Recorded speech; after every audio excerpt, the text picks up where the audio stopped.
ఏదైతే అన్న ఎన్టీఆర్ గారు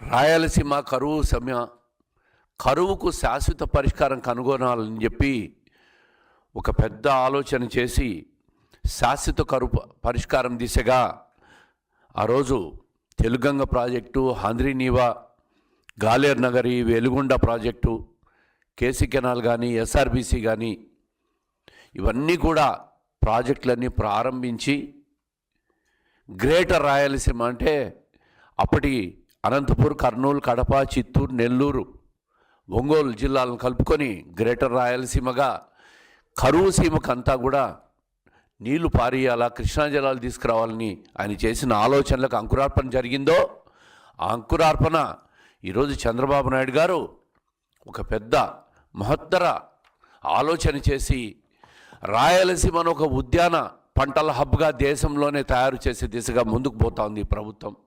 దానికి తొలి అడుగులు పడబోతున్నాయనే దానికి రాయలసీమ రైతులకందరికీ కూడా శుభవార్త తెలియజేస్తూ ఉండా. పూర్వోదయ స్కీమ్ ద్వారా దాదాపు రాబోయే 5 సంవత్సరాల్లో 40,000 కోట్లతో ఉద్యాన పంటలకు అన్నిటికి కూడా నీళ్లు తీసుకొచ్చేదానికి, అదేవిధంగా హార్టికల్చర్ హబ్గా తయారు చేసేదానికి కేంద్ర ప్రభుత్వ సహకారంతో నిధుల వరాలు రాబోతున్నాయని సంతోషంగా తెలియజేసే సమయం దగ్గరకు వచ్చిందని చెప్పి ఈరోజు రాష్ట్ర ప్రజలకందరికీ కూడా మీడియా ద్వారా తెలియజేస్తూ ఉంటాం.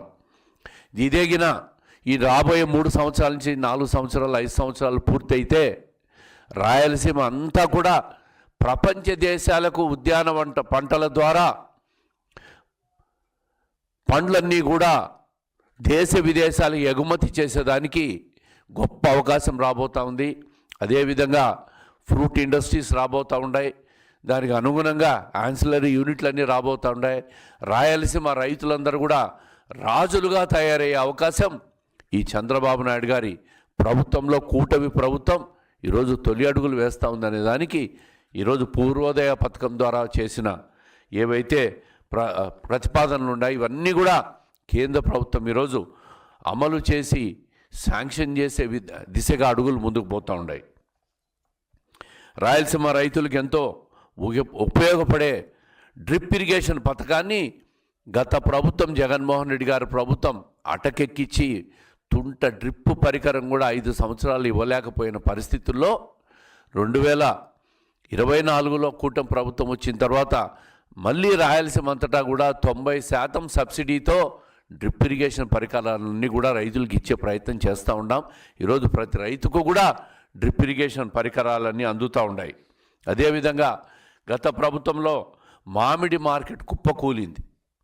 ఈరోజు మామిడి మార్కెట్ విస్తీర్ణంలో 2వ స్థానంలో ఉన్న తెలుగు రాష్ట్రాల్లో మళ్ళీ ఎగుమతులు భారీగా పెంచి అరటి రైతులు కానీ, మామిడి రైతులు కానీ ఆదుకోవడంలో ఈ కూటమి ప్రభుత్వం ముందుకొచ్చిందని చెప్పి మొదటిసారిగా మామిడి పంటను కూడా రైతులను ఆదుకునేదానికి ఈ కూటమి ప్రభుత్వం చేసిందని గర్వంగా చెప్పుకునే పరిస్థితి ఈరోజు వచ్చింది రాష్ట్రానికి. అదేవిధంగా రాయలసీమ చంద్రబాబు నాయుడు గారి హయాంలో ఉద్యాన హబ్బుగా రాయలసీమ దేశంలోనే భాగాన నిలవబోతోంది భవిష్యత్తులో. ఉద్యాన రంగంలో 2017-18లో దాదాపు 17% వృద్ధి రాష్ట్రంలో సాధించిందంటే ఇది చంద్రబాబు నాయుడు గారి కృషి.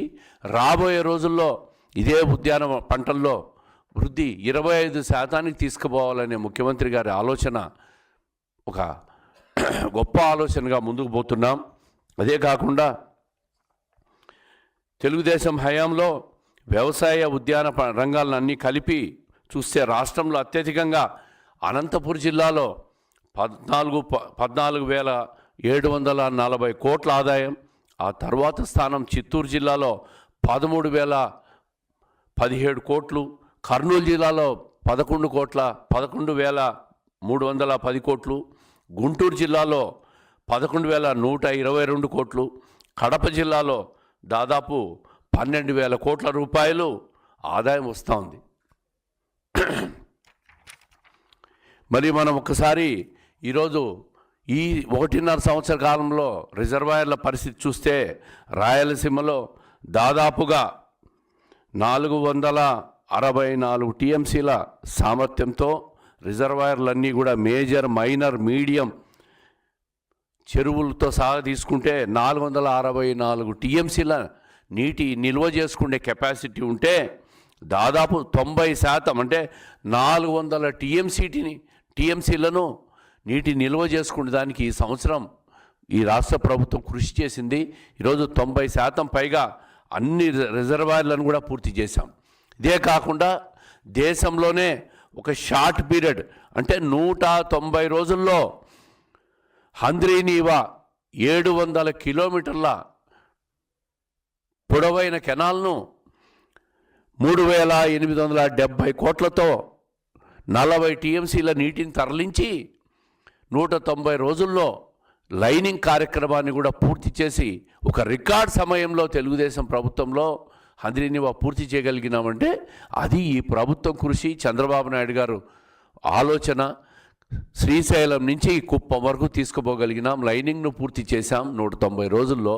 40 టీఎంసీల నీటిని దాదాపు తమిళనాడు బార్డర్కు తీసుకుపోగలిగిన కృషి చంద్రబాబు నాయుడు గారి ప్రభుత్వంలో జరిగిందని చెప్పి తెలియజేస్తూ ఉండా. అదే కాకుండా ఈరోజు ఒకసారి చూస్తే గత పరిస్థితులు ఒకసారి చూస్తే మనం రాయలసీమకు 40 తెలుగుదేశం ప్రభుత్వం వచ్చిన తర్వాత, పార్టీ ఏర్పడిన తర్వాత 43 సంవత్సరాల్లో 22 సంవత్సరాలు తెలుగుదేశం పార్టీ అధికారంలో ఉన్న సమయంలో కృష్ణా జలాలు అత్యధికంగా వినియోగించింది ఒక్క తెలుగుదేశం ప్రభుత్వ హయాంలోనే. రాయలసీమ అంతటా కూడా రాయలసీమలో ప్రాజెక్టులకు అత్యధికంగా నిధులు కేటాయించి పూర్తి చేసిన ఘనత కూడా ఒక్క తెలుగుదేశం ఎన్టీ రామారావు గారి హయాం కావచ్చు, ఈరోజు చంద్రబాబు నాయుడు గారి హయాంలో కావచ్చు. జగన్మోహన్ రెడ్డి గారి గత పాలనలో 5 సంవత్సరాల బడ్జెట్లో 12 లక్షల పైచిలుకు కోట్లు 5 సంవత్సరాల బడ్జెట్లో ప్రవేశపెడితే కేవలం రాయలసీమ ప్రాజెక్టుల మీద 2000 కోట్లు మాత్రమే పూర్తి చేశాడు. అదే తెలుగుదేశంలో 2014-19 కాలంలో 12,000 కోట్లు రాయలసీమలో ఇరిగేషన్ ప్రాజెక్టులకు కేటాయిస్తే 8,000 కోట్లు కేవలం రాయలసీమ ప్రాజెక్టుల మీదే ఖర్చు పెట్టిన ఘనత 2014-19 మధ్య చంద్రబాబు నాయుడు గారు హయాంలో పూర్తి చేసిందని చెప్పి గర్వంగా ప్రజలకు తెలియజేస్తూ ఉన్నాం. ఇదే కాకుండా 2014 సమయంలో రాష్ట్ర విభజన సమయంలో ఏదైతే కృష్ణా జలాల విభజన చట్టంలో ప్రకారం కృష్ణా జలాలు విభజించుకోవాల్సిన పరిస్థితి వచ్చినప్పుడు 512 టీఎంసీలను కేసీఆర్ని అప్పట్లో ఒప్పించి రాయలసీమకు కృష్ణా జలాల్లో అత్యధిక భాగం తీసుకొచ్చిన ఘనత ఒక చంద్రబాబు నాయుడు గారిది. అదే కాకుండా అదే జగన్మోహన్ రెడ్డి గారి పాలనలో ఎటువంటి ఎత్తిపోతల పథకానికి, రాయలసీమ ఎత్తిపోతల పథకానికి అనుమతులు లేకుండా హడావిడిగా ప్రాజెక్టును పూర్తి చేసి దాదాపు 3,825 కోట్లతో ప్రాజెక్టును ప్రారంభించి 900 కోట్లు ఖర్చు పెట్టి మట్టి తవ్వడానికి చివరకు ఎన్జిటి స్టే తీసుకొచ్చి పనులు ఆగిపోయి 1000 కోట్ల ప్రజాధనాన్ని దుర్వినియోగం చేసిన ఘనత ఎవరికన్నా ఉందంటే, క్రెడిట్ ఎవరికన్నా ఉందంటే అది కేవలం జగన్మోహన్ రెడ్డి గారికే ఉంది. ఈరోజు కృష్ణా జలాల తర్వాత వివాదంలో కూడా పక్క రాష్ట్రంలో కర్ణాటకలో ఎత్తిపోతల పథకాలన్నీ కూడా నిర్మిస్తూ ఆల్మట్టి డ్యామ్ని ఎత్తు పెంచుతూ ఉంటే కూడా చూస్తూ ఊరుకున్న క్రెడిట్ ఎవరికన్నా ఉందంటే అది జగన్మోహన్ రెడ్డి గారికే ఉంది.